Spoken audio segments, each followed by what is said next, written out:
الحمد لله رب العالمين والعاقبة للمتقين والصلاة والسلام على سيد الأنبياء والمرسلين وعلى آله وأصحابه الطيبين الطاهرين أما بعد فأعوذ بالله من الشيطان الرجيم بسم الله الرحمن الرحيم يا أيها الذين آمنوا بالله ورسوله صدق اللہ العظیم۔ میرے پیارے آقا صلی اللہ تعالی علیہ وسلم کے پیارے دیوانوں، دن بدن مسلمانوں کا تعلق اپنے دین سے کمزور ہوتا جا رہا ہے، اور دین ہی سے کمزور نہیں ہو رہا بلکہ اللہ سے بھی کمزور ہو رہا ہے، اور اللہ کے رسول صلی اللہ علیہ وسلم سے بھی تعلق کمزور ہوتا جا رہا ہے۔ آپ ذرا سوچیں، اللہ رب العزت جل جلالہ کو ماننے والا جو ہوتا ہے اس کا تعلق اپنے رب سے کیسا ہونا چاہیے؟ اللہ کے رسول صلی اللہ تعالی علیہ وسلم کو ماننے والے کا تعلق اپنے نبی سے کیسا ہونا چاہیے؟ کبھی ہم نے قرآن و حدیث کی روشنی میں اس کو جاننے کی کوشش نہیں کی، بلکہ آج چند پروپیگنڈے کی بنیاد پر وہ طبقہ جن کو اللہ عز و جل نے دنیاوی دولت سے اور دنیاوی علم سے مالا مال کیا ہے، اللہ ماشاء اللہ ان کے ذہن کے اندر یہ بات بیٹھتی جا رہی ہے کہ معاذ اللہ موجودہ دور کے اندر اگر پرسکون رہنا ہے، مال بھی بچانا ہے اور جان بھی بچانا ہے، تو اسلام سے اپنے رشتے کو کمزور کر دو، تم دنیا میں چین کی اپنی زندگی گزارو گے۔ اور ہم دیکھ رہے ہیں کالج اور یونیورسٹی میں پڑھنے والے طلبہ اپنے آپ کو مسلم شو کرنے کے اندر گلٹی فیل کرتے ہیں، اور اتنے دوسروں سے متاثر ہو جاتے ہیں کہ ان کے رنگ میں رنگنے کے بعد کھڑے ہو کر پیشاب کرنا، کھڑے ہو کر جانوروں کی طرح کھانا، اور اسی کے ساتھ ساتھ نہ نماز کی چھٹنے کی فکر، نہ کسی طریقے کی فکر، بلکہ بہت سارے تو ایسے ملیں گے کہ آپ جب ان کو دیکھیں گے تو گھروں میں تو کسی حد تک آنے کے بعد نماز کی پابندی یا یہ ساری چیزیں نظر آئیں گی، لیکن جہاں کچھ ایسے سیکولر لوگوں کے ساتھ وہ پہنچے اور ان کی سنگت نصیب ہوئی تو وہ اپنے آپ کو مسلمان شو کرنے کے اندر اور ظاہر کرنے کے اندر سے گلٹی اور شرمندگی محسوس کرتے ہیں اور اپنے آپ کو شو کرنے سے ڈرتے ہوئے نظر آتے ہیں۔ در حقیقت یہ کیفیت ایمان کے ختم ہونے کی ابتدا ہے۔ اگر کسی کے سینے میں یہ کیفیت پیدا ہو جاتی ہے اور دل میں یہ خیال پیدا ہو جائے تو یہ سمجھ لینا چاہیے کہ اس کا ایمان سکرات کے عالم میں ہے۔ اے رسول اعظم صلی اللہ تعالی علیہ وسلم کے پیارے دیوانوں، یہ کیفیت صرف دانشگاہوں میں، دنیاوی دانشگاہوں میں پڑھنے والے طلبہ یا پروفیسرز یا انٹلیکچوئل کی پوزیشن نہیں ہے، اور نہ کارپوریٹ جگت سے تعلق رکھنے والوں کی پوزیشن ہے، بلکہ کبھی کبھی تو ایسا ہوتا ہے کہ اسلامی لبادہ پہنے ہوئے بہت سارے مسلمان بھی شکوک و شبہات کے شکار ہو جاتے ہیں اور ایک جملہ بڑا عجیب کہتے ہوئے نظر آتے ہیں، مولانا بھلائی کا زمانہ نہیں ہے۔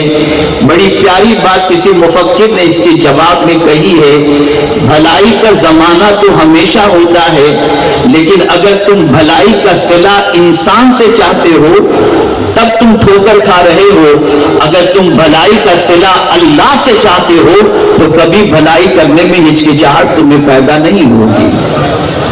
اگر آج زمانے کے انسانوں کی زبان پر اچھائیوں کے حوالے سے یہ جملے مل رہے ہیں تو انسان نے اپنے کام کے صلے کو، عبادت کے صلے کو، اچھائی کے صلے کو انسان سے اس کا صلہ چاہنے کی تڑپ اس کے اندر پیدا ہوئی، نتیجتاً وہ یہ کہتا ہوا نظر آتا ہے۔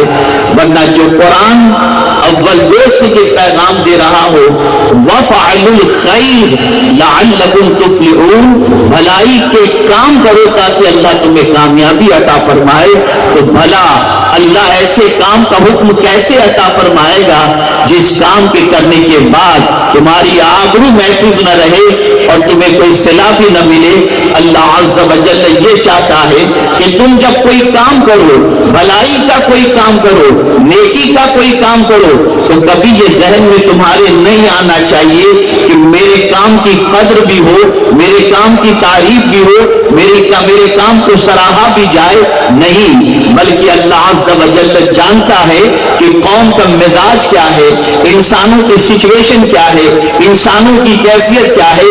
انسان کا حال تو یہ ہے، وما قدر اللہ حق قدرہ، انسانوں نے تو اپنے پیدا کرنے والے رب کی بھی جیسی قدر کرنی چاہیے ویسی قدر نہیں کی، لیکن بھلائی کرنے والے کی اگر کوئی دنیا قدر کرے یا نہ کرے، بھلائی چاہنے والے کی اگر کوئی سراہنا کرے یا نہ کرے، میرا مولا فرماتا ہے وَمَن تَطَوَّعَ خَيْرًا فَإِنَّ اللَّهَ شَاكِرٌ عَلِيمٌ، جو اللہ کی رضا کے لیے کوئی بھلائی کا کام کرتا ہے، اللہ قدر کرنے والا بھی ہے اور جاننے والا بھی ہے۔ سوچ بدل رہی ہے، افکار و نظریات بدل رہے ہیں، آہستہ آہستہ انسان دین کے کاموں کے سلسلے میں، اچھائیوں کے کاموں کے سلسلے میں، اور اسی کے ساتھ ساتھ اللہ رب العزت جل جلالہ اور اس کے رسول صلی اللہ علیہ وسلم کے تعلق کے سلسلے میں اپنی زندگی کو بہت دور لے جا رہا ہے، اللہ سے فاصلہ بڑھا رہا ہے، رسول اعظم سے فاصلہ بڑھا رہا ہے۔ نتیجتاً سچویشن یہ ہے کہ آج کا انسان بے قراری کی وادیوں کے اندر اپنی زندگی کے لمحات گزار رہا ہے۔ اس کی زندگی میں سب کچھ تو نظر آتا ہے، سکون نظر نہیں آتا، اطمینان نظر نہیں آتا، چین نظر نہیں آتا۔ میرے پیارے آقا صلی اللہ تعالی علیہ وسلم کے پیارے دیوانوں، آپ پوری دنیا کے انسانوں کی زندگی کا جائزہ لے کر کے دیکھیں، جن لوگوں نے تعلق باللہ کمزور کیا اور جن کا تعلق باللہ اور تعلق بالرسول کمزور ہوا، اللہ نے ان کی زندگی سے سکون چھین لیا، اور سب کچھ ہوتے ہوئے بھی ان کی زندگی میں سکون نہیں۔ لیکن جن کا تعلق باللہ مضبوط رہا اور تعلق بالرسول مضبوط رہا، اللہ تعالیٰ نے ان کو چٹائی پر سونے پر بھی سکون کی نیند عطا فرما دی، اور دونوں جہاں کی بھلائیاں اور کامیابیاں اور اطمینان ان کے قدموں میں لا کر کے پروردگار نے رکھ دیا۔ اے رسول اعظم صلی اللہ تعالی علیہ وسلم کے دیوانوں، آج میں یہ چاہوں گا کہ آپ مختصر سے وقت کے اندر یہ سبق لے کر کے اٹھیں کہ آج کے بعد تعلق باللہ بھی مضبوط ہو، اللہ کے فرمان پر یقین بھی مضبوط ہو، اللہ کے رسول صلی اللہ علیہ وسلم کے فرمان پر یقین بھی مضبوط ہو۔ آئیے میں آپ کو سمجھاتا ہوا چلوں، قرآن کہتا ہے ایمان والوں سے، یا ایھا الذین آمنوا آمنوا باللہ ورسولہ، اے ایمان والو اللہ اور اس کے رسول پر ایمان لاؤ۔ یا اللہ، ایمان والوں ہی سے کہا جا رہا ہے کہ ایمان لاؤ، وجہ کیا ہے؟ مختلف تفسیریں اس کی موجود ہیں، لیکن میں زیادہ تفسیروں کی طرف جانے کی بجائے ایک تفسیر آپ کے سامنے پیش کرتا ہوں۔ ایک تفسیر یہ بیان کی گئی، ایمان لاؤ یعنی جو زبان سے ایمان لا چکے ہو، دل سے بھی ایمان لاؤ۔ تم نے کہا تو ہے کہ اللہ ہمارا رب ہے، تم نے کہا تو ہے کہ اللہ کے رسول آخری نبی ہیں، لیکن کیا تمہارا دل بھی اللہ کو اللہ مان رہا ہے؟ تمہارا دل بھی اللہ کے رسول کو آخری نبی مان رہا ہے؟ رسول کی باتوں پر تمہیں یقین ہے؟ اللہ کی باتوں پر تمہیں یقین ہے؟ میں محسوس کرتا ہوں اس وقت دنیا کے انسانوں کی زندگی کو، اور میں آپ کے سامنے بتاؤں اللہ پر جس طریقے کا یقین ہونا چاہیے، مسلمانوں کا یقین آج اس درجے کا نظر نہیں آ رہا۔ بتائیے میرے پیارے آقا صلی اللہ تعالی علیہ وسلم کے پیارے دیوانوں، کیمرے کا دور چل رہا ہے، ہمیں بھی کہا گیا میدان میں اتنے کیمرے لگائیں، ہم بیٹھ کر پورے پبلک کا دیکھیں گے اور سارا جائزہ لیں گے کہیں کوئی پرابلم نہ ہو. روڈ پر کیمرے, ایئرپورٹ پر کیمرے, ہر جگہ کیمرے رکھے گئے. جہاں جہاں انسان کو معلوم ہوتا ہے کیمرے لگے ہوئے ہیں, آدمی کیمرے کے حوالے سے مطمئن رہتا ہے کہ یہ کیمرہ مجھے دیکھ رہا ہے. بلکہ بہت ساری جگہوں پر تو یہ کیمرے لگا کر کے وہاں پر اسٹیکر لگا دیا جاتا ہے کہ آپ کیمرے کی نگاہ کے اندر ہو. آدمی الرٹ ہو جاتا ہے, ہوشیار ہو جاتا ہے. میں پوچھنا چاہتا ہوں, کیمرہ دیکھ رہا ہوں اسپیڈ فاسٹ نہیں کرتے, کیمرہ دیکھ رہا ہو تم جیب نہیں کاٹتے, کیمرہ دیکھ رہا ہو ڈکیتی نہیں کرتے, کیمرہ دیکھ رہا ہو تم دکان نہیں لوٹتے. میں پوچھنا چاہتا ہوں, کیمرے کی وہ طاقت نہیں ہے. لیکن دنیا کے اندر سائنس بڑھتی گئی اور انسان کا یقین سائنسی آلات پر بڑھتا چلا گیا. جس طریقے سے تم کیمرے پر یقین رکھتے ہو, کاش کہ اللہ کی طاقت کے بارے میں تمہیں معلوم ہوتا اور تمہارا یہ یقین ہوتا کہ میرا پروردگار وہ ہے جو کیمرہ تو کچھ بھی نہیں, کہ میرا دل کی کیفیت کو نہیں دیکھ رہا, لیکن مولا فرماتا ہے یعلم خائنۃ الاعین وما تخفی الصدور. اللہ تمہاری آنکھوں کی خیانت کو بھی جانتا ہے, تمہارے دل کے چھپے ہوئے بھید کو بھی جانتا ہے. مجھے بتاؤ, کیمرہ دیکھ کر گناہوں سے بچ جاتے ہو, لیکن دل کے اندر جو بھید, دل کے جو بھید ہیں اس کو دیکھنے والی رب کی ذات ہے. آج انسان گناہ کرنے سے پہلے چھپنے کی کوشش کرتا ہے, کوئی دیکھے نہیں, کہاں چھپو گے؟ ان اللہ لا یخفی علیہ شیء فی الارض ولا فی السماء, کہ بے شک کوئی چیز ایسی نہیں زمین و آسمان کی جو اللہ سے چھپی ہوئی ہو. میں پوچھنا چاہتا ہوں, اگر یقین ہوتا, اگر اللہ کے دیکھنے پر کامل یقین ہوتا تو کسی جگہ پر بھی انسان جا کر گناہ کرنے کے بارے میں ہما وقت سوچتا میرا رب مجھے دیکھ رہا ہے, پالنہار حقیقی دیکھ رہا ہے. نادانوں, کیمرے پر تو اتنا یقین ہو گیا کہ اس کے دیکھنے پر اسپیڈ شو کر دیتے ہو, لیکن خدا کے بارے میں کتنا یقین کمزور ہے. وہ دیکھ رہا ہے اور تم گناہ کر رہے ہو, وہ دیکھ رہا ہے اور تم پر اس کی نافرمانی کر رہے ہو. میں پوچھنا چاہتا ہوں, کیمرہ دیکھ رہا ہے اور دیکھنے کے بعد تم کیمرہ میں جوم کر کے, کیمرے میں جوم کر کے پکڑے گئے تو تمہیں کچھ فائن دینی پڑے گی, دے کر چھوٹ جاؤ گے. لیکن تم سوچتے ہو کہ نہیں, یہ فائن بھی نہیں جانی چاہیے, یہ جرمانہ بھی نہ ہماری جیب سے نہ جائے. میں تم سے پوچھتا ہوں, کیا اللہ کی پکڑ بھی کیمرے کی پکڑ سے زیادہ ہے؟ وہ کیسا دیکھتا ہے, اس کے دیکھنے کی سچویشن کیا ہے؟ تو قرآن کہتا ہے ان اللہ کان علیکم رقیبا. اللہ اکبر, اللہ رب العزت جل جلالہ اس طریقے سے دیکھتا ہے. کسی مفسر نے بڑی پیاری بات کہی, جس طریقے سے شکار تیر کو کمان کے اندر لگا کر نشانہ تان کر اس جگہ کو تک رہا ہوتا ہے, اللہ عز و جل اس سے زیادہ اپنے بندے کو تک رہا ہوتا ہے. ہم کہیں بھی ہیں وہ دیکھ رہا ہے, ہم کہیں بھی ہیں اس سے چھپے ہوئے نہیں. اور اس دیکھنے کا تصور جب انسان کے دل و دماغ میں بیٹھ جاتا ہے اور یہ یقین پختہ ہو جاتا ہے تو انسان کہیں بھی رہتا ہے, اس کے قدم پھسلتے نہیں ہیں, اس کے قدم آوارگی کے راستے پر نہیں جاتے. میں آپ کو بتاؤں, ایک صحابی بارگاہ رسول میں حاضر آئے, عرض کرنے لگے یا رسول اللہ صلی اللہ تعالی علیہ وسلم, مجھ سے گناہ سرزد ہو گیا, کیا اللہ کی بارگاہ میں معافی مانگوں, توبہ کروں تو میرا مولا میرے گناہوں کو معاف فرما دے گا؟ میرے آقا صلی اللہ علیہ وسلم نے فرمایا ہاں, اگر تو سچے دل سے توبہ کرے اللہ تیرے گناہوں کو معاف فرما دے گا. انہوں نے رسول اعظم کا دست کرم تھاما, توبہ کی, اور پھر مان خیال آیا. خیال دیکھیے, تصور دیکھیے, فکر دیکھیے, رسول اعظم کی تعلیم کا کمال دیکھیے. فوراً وہ صحابی حضور سے پوچھتے ہیں یا رسول اللہ صلی اللہ علیہ وسلم, جب میں گناہ کر رہا تھا تو کیا میرے مولا نے مجھے دیکھ لیا تھا؟ جیسے ہی انہوں نے یہ کہا, آقا کریم صلی اللہ تعالی علیہ وسلم نے فرمایا وہ علیم و بصیر ہے, اس سے کوئی چیز چھپی ہوئی نہیں. جیسے ہی انہوں نے سنا, ایک چیخ ماری اور ان کی روح پرواز کر گئی. اے رسول اعظم صلی اللہ علیہ وسلم کے دیوانوں, یہ ایک پہلو ہوا, اس پر کافی دیر اور مزید گفتگو ہو سکتی ہے. میں اب دوسرے پہلو کی طرف آتا ہوں. اب دوسرا پہلو دیکھیں, کیوں آدمی منشیات کا کاروبار کر رہا ہے, کیوں آدمی لوگوں کے پیسے کھا رہا ہے؟ کیوں آدمی دغا بازی کر رہا ہے؟ کیوں آدمی چوری کر رہا ہے؟ کیوں آدمی ڈکیتی کر رہا ہے؟ وجہ سب سے بڑی یہ ہے کہ اسے اپنے رب کے رزاق ہونے پر یقین نہیں ہے۔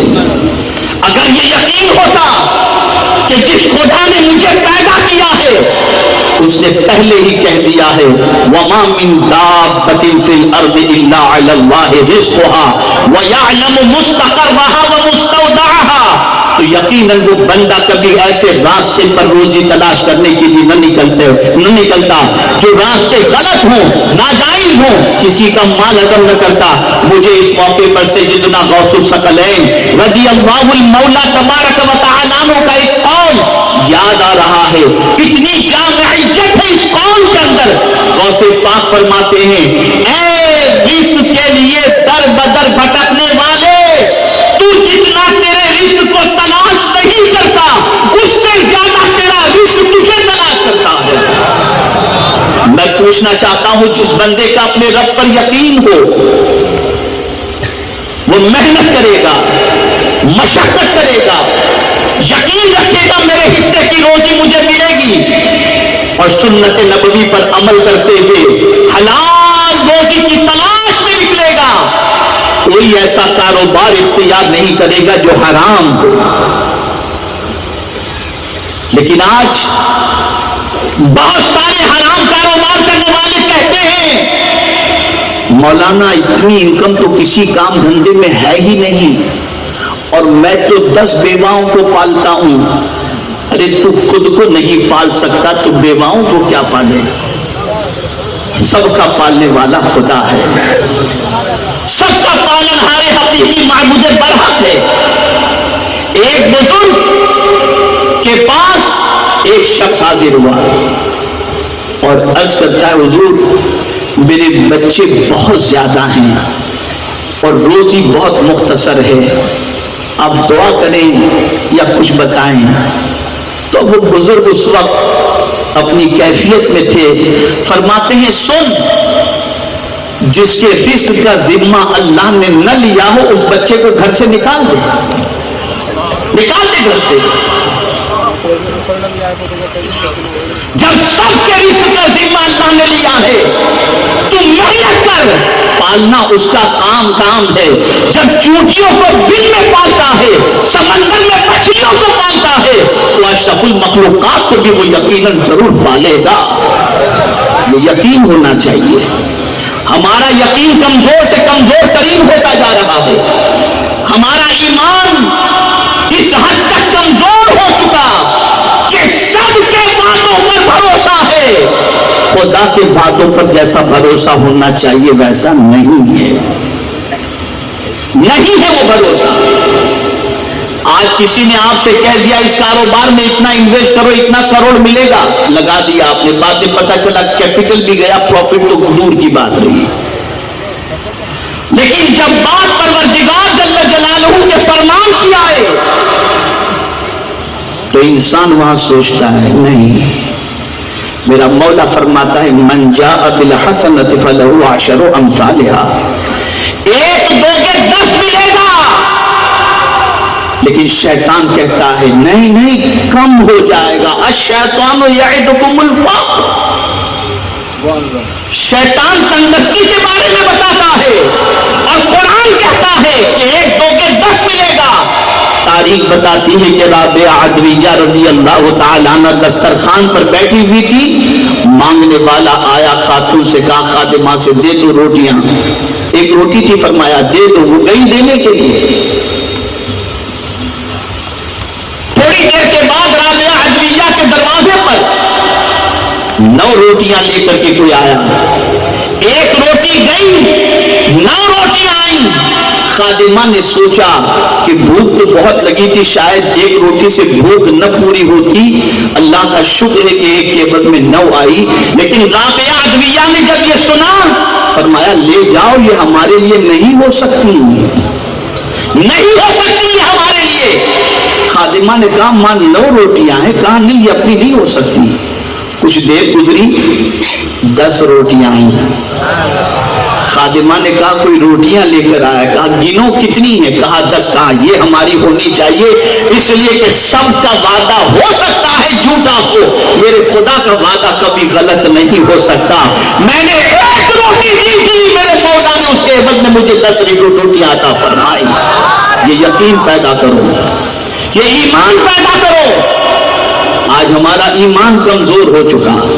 قرآن کہتا ہے ان اللہ لا یخلف المیعاد, بے شک اللہ وعدہ خلافی نہیں فرماتا. لیکن اے رسول اعظم صلی اللہ علیہ وسلم کے دیوانوں, ہم پتہ نہیں دنیا کے سب کی باتوں پر بھروسہ کرتے ہیں, لیکن اللہ اور اس کے رسول کی جب بات آ جائے تو ہمارا یقین ڈگمگانے لگتا ہے. ایک مثال آپ کے سامنے پیش کروں اور اس سے آپ کے عقل کے دریچے کھل جائیں گے. آج کے دور میں انسان یہ کہتا ہوا نظر آتا ہے مولانا جھوٹ بولے بغیر کاروبار چل ہی نہیں سکتا, اور قرآن کہتا ہے وَاجْتَنِبُوا قَوْلَ الزُّورِ, جھوٹ سے پرہیز کرو.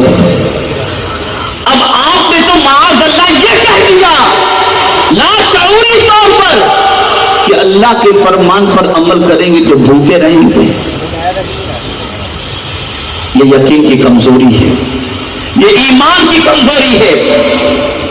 اور جب یہ کمزوریاں آہستہ آہستہ پیدا ہونی شروع ہوتی ہیں تو ایک وقت آتا ہے کہ جس کے فرمان سے یقین کمزور ہو جائے پھر اس ذات پر سے بھی یقین کمزور ہو جاتا ہے. اور اس وقت آپ شاید نہیں جانتے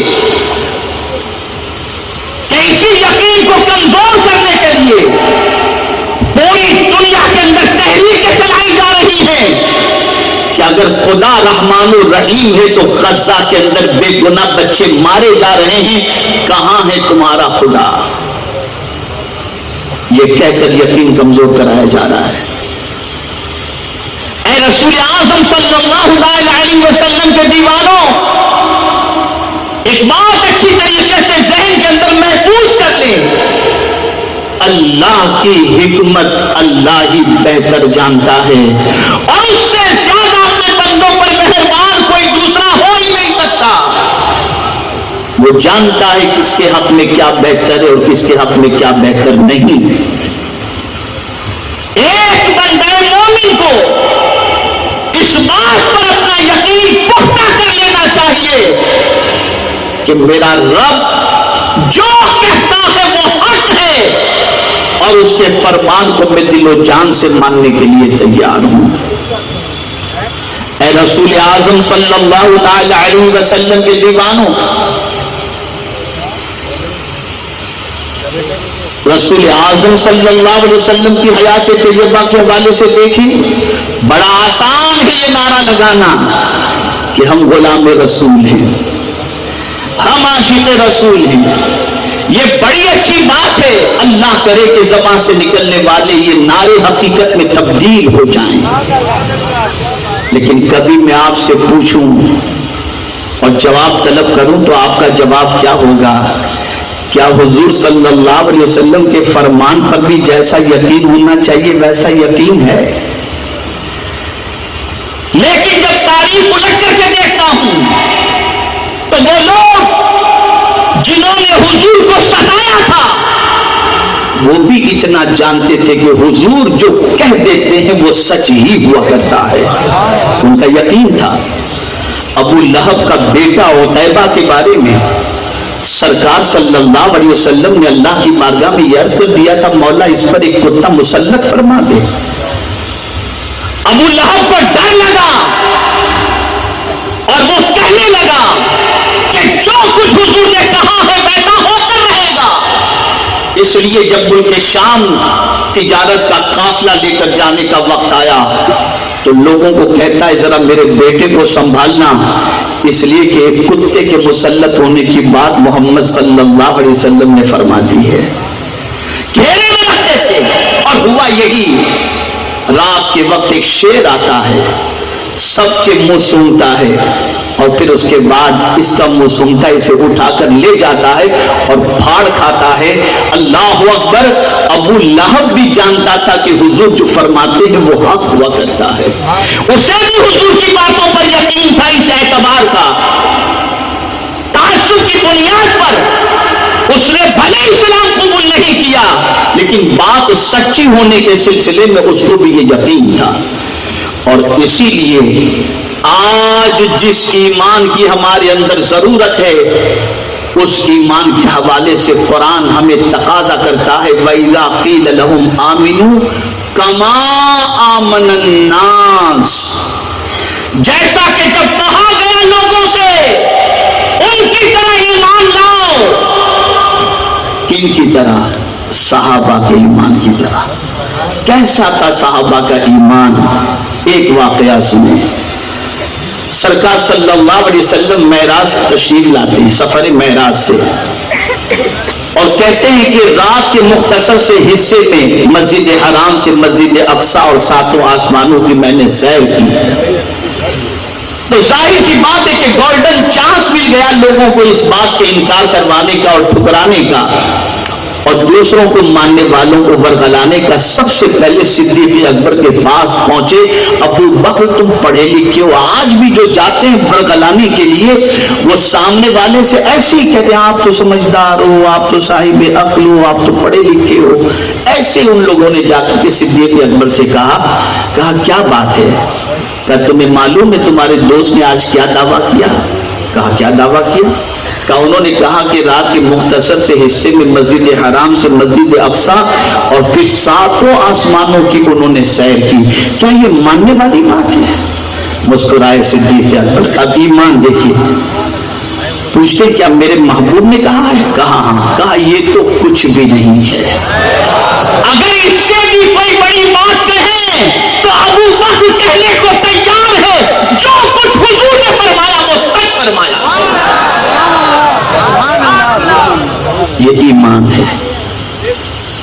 بس ایک واقعہ میں نے تھوڑا سا اشارہ دے دیا، اب اس اشارے کے اعتبار سے اپنے ایمان کو ہم نے ٹٹولنا ہے۔ جب قرآن پڑھو، جب مصطفیٰ جان رحمت صلی اللہ علیہ وسلم کی حدیث پڑھو، شک کو دل میں آنے مت دو، یقین کر لو کہ جو کچھ کہا گیا وہ سچ ہے اور ویسا ہی ہوگا جیسا اللہ نے کہا اور اس کے رسول نے فرمایا ہے۔ یہ یقین مضبوط کر لو۔ یہ یقین اعلیٰ حضرت کو بھی حاصل تھا، اعلیٰ حضرت کو بھی۔ ہم یوں ہی امام عشق و محبت پر اپنی جان نہیں چھڑکتے، ان کا ایمان اتنا پختہ تھا جس کی کوئی انتہا نہیں۔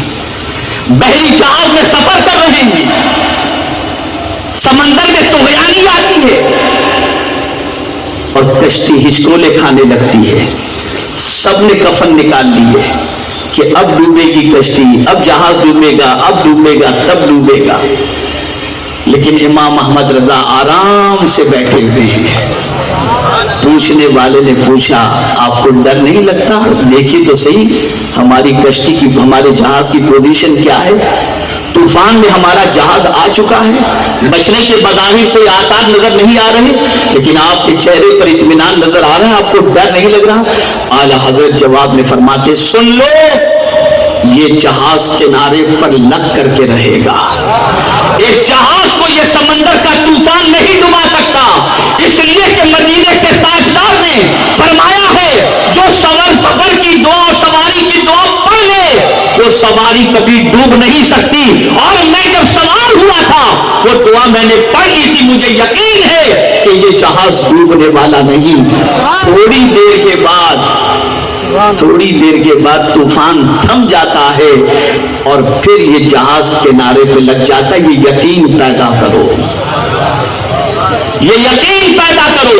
آج شک پیدا کیا جا رہا ہے، آج تردد پیدا کیا جا رہا ہے، ڈاؤٹ پیدا کیا جا رہا ہے، ہم اندر سے کھوکھلے ہو چکے ہیں، ایک دم کھوکھلے ہو چکے ہیں، صرف زبانی ایمان ہماری زبان پر رہ گیا ہے، اندر سے ہم اللہ کے رسول کے ماننے والے ہونے کے باوجود جیسا یقین ہونا چاہیے ویسے یقین کے اندر کمزوری آ گئی۔ یہ یقین پیدا کرو۔ یقین پیدا کیسے ہوگا؟ 4 چیزوں سے۔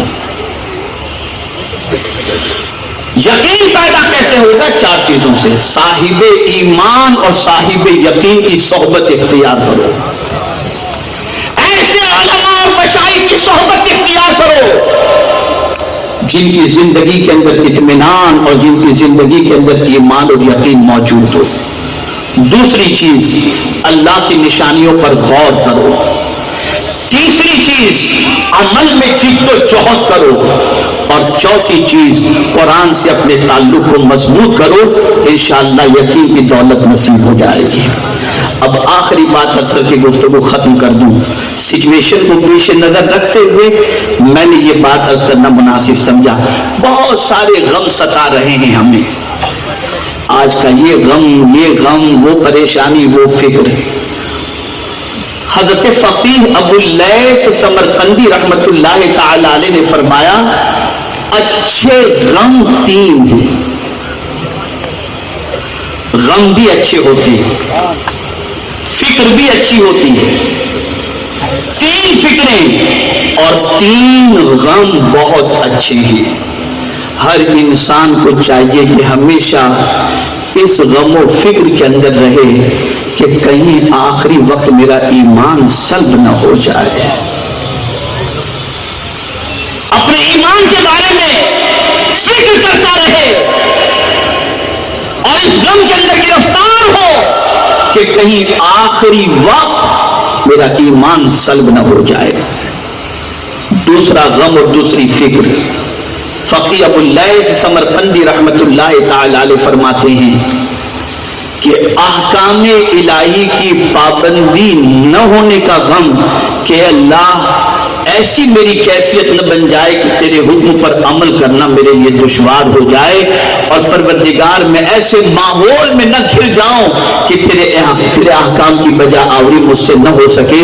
بس اللہ عز و جل کی بارگاہ میں اس غم کو پیش کرو اور ہمیشہ دعا کرو، اے اللہ زندگی کی آخری سانس تک ہم تیرے احکام کی بجا آوری اور تیرے احکام کو بجا لاتے رہیں. اور تیسرا غم اور تیسری فکر یہ ہے کہ اہل خصومت کا چمٹنا کہ کہیں ایسا نہ ہو جن کا دل ہم نے دکھایا، جن کی حق تلفی ہم نے کی، جن کو ہم نے ستایا، کہیں قیامت کے دن وہ ہم سے چمٹ کر اپنا حق نہ مانگ لیں. یہ غم بسا لو اپنے اندر، اس فکر کو بسا لو اپنے اندر. جب یہ غم و فکر ہماری زندگی میں داخل ہو جائیں گے تو پھر یہ غم نہیں، انشاءاللہ العظیم ہمارے سکون کا سبب بن جائیں گے.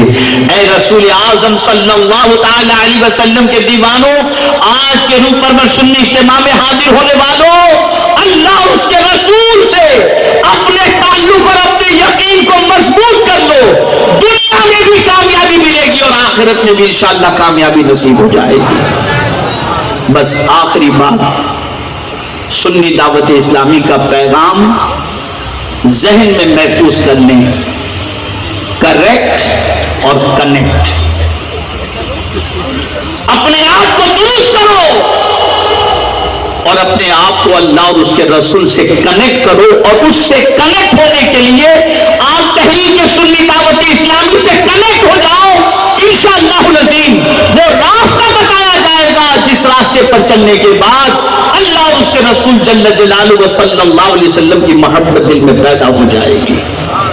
الحمدللہ ہماری تحریک کی سرپرستی بزرگ فقیر اسلام اور دیگر بڑے علماء، سراج الفقہاء، رئیس المفسرین، یہ سارے علماء رہنمائی فرماتے ہیں، شفقتیں فرماتے ہیں، اور انہی کی شفقتوں میں یہ سفر جاری و ساری ہے. میرے پیارے آقا صلی اللہ علیہ وسلم کے پیارے دیوانوں، اجتماع میں آنے کے بعد سوچ بدلو، فکر بدلو اور اپنے آپ کو اللہ اور اس کے رسول جل جلالہ و صلی اللہ علیہ وسلم کے قانون کے پابند بنانے کی کوشش کرو. اللہ رب العزت جل جلالہ آقا کریم رؤوف الرحیم علیہ التحیۃ والتسلیم کے صدق و طفیل ہم سب کو اللہ اور اس کے رسول کے ارشادات پر عمل کی توفیق نصیب فرمائے. قرآن کے ضابطے کو، قرآن کے فرامین کو دل کے اندر، دماغ کے اندر محفوظ کرنے کی توفیق عطا فرما کر ہمیں اسے عملی جامہ پہنانے کی توفیق نصیب فرمائے. وما علینا الا البلاغ المبین. السلام علیکم ورحمۃ اللہ وبرکاتہ.